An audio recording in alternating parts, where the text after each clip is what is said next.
भावना मनुष्य के जीवन के साथ ही शुरू हो जाती है और उसके मरणोपरांत तक चलती रहती है, मगर इसे कैसे चलाना है मानव इसे जीवन भर सीखता रहता है, क्योंकि यह एक ऐसा गुण है जिसका फायदा हर कोई उठाना जानता है। इसे समझना उतना ही कठिन है जितना कि जीवन को। मानव जिसका अंश है उसकी सबसे ज़्यादा भावनाएं उसी से जुड़ी रहती हैं। ये हर किसी मनुष्य के लिए अलग होती हैं। यह किसी के एहसास से जुड़ी होती हैं। भावना के लिए किसी का होना जरूरी नहीं है, किसी के ना होने के बाद भी भावनाएं जुड़ी रहती हैं। भावना मनुष्य के नकारात्मक और सकारात्मक विचारों द्वारा पैदा होती है। उसके द्वारा ही मनुष्य अपनी प्रतिक्रिया देता है। मानव की प्रति एक व्यक्ति के लिए धारणा अलग होती है। किसी के साथ वह अच्छे से पेश आता है तो वह किसी के साथ दुर्व्यवहार करता है। सारा जीवन संवेदना पर आकर टिक जाता है। किसी की संवेदनाएं बहुत कठोर तो किसी की बहुत भावात्मक होती हैं।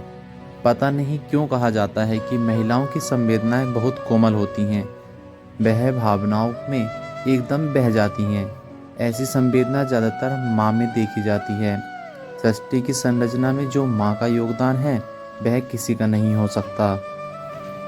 दुनिया में किसी को अपना कहना बहुत आसान होता है, मगर अपने होने के रिश्ते निभाना बहुत कठिन होता है। दुनिया में भावना को बड़ा अच्छा नाम दे दिया गया है, प्यार।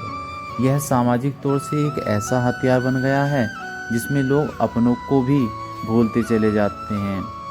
किसी के भी विचार को समझना इतना आसान नहीं है, क्योंकि मनुष्य परिस्थिति को देखकर अपने विचार बदल देता है।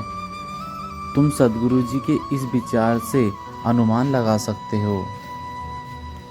यदि मनुष्य किसी को पसंद करता है तो वह बढ़ा चढ़ाकर उसके बारे में इतना अच्छा बता देगा जितना कि वह होता भी नहीं। यदि वह किसी से नफरत करता है तो उसके बारे में इतना सब कुछ गलत गलत बता देगा जितना कि वह होता भी नहीं है। एक और विचार जो आपके जीवन में सकारात्मक गुणों का विकास करेगा। अगर आप जीवन की गहरे अंतर्दृष्टि पाना चाहते हैं तो आपके बारे में दूसरों की क्या राय है, इसके लिए कोई मायने नहीं होना चाहिए। संवेदनाओं से कैसे काम लेना है, इसके लिए जरूरी है अध्यात्म, और इसके लिए जरूरी है हमारे विचारों का सकारात्मक होना। किसी के लिए कोई धारणा बनाना या चिंतन करना कोई बुरी बात नहीं है।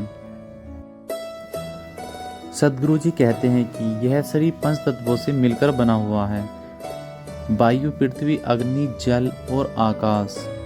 आपके जीवन की गुणवत्ता मुख्य रूप से इस बात पर निर्भर करती है कि आपके भीतर ये 5 तत्व कितने शानदार हैं।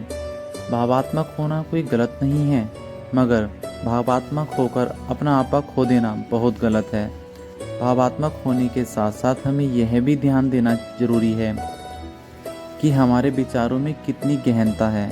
चाहे जो भी हो, हमें मनुष्य जाति के कल्याण के लिए प्रयास करते रहना चाहिए। यह हमें सच्चे आनंद की प्राप्ति करा देता है। अगर आपको हमारी ये वीडियो अच्छी लगे तो इसे लाइक और कमेंट ज़रूर करें। धन्यवाद।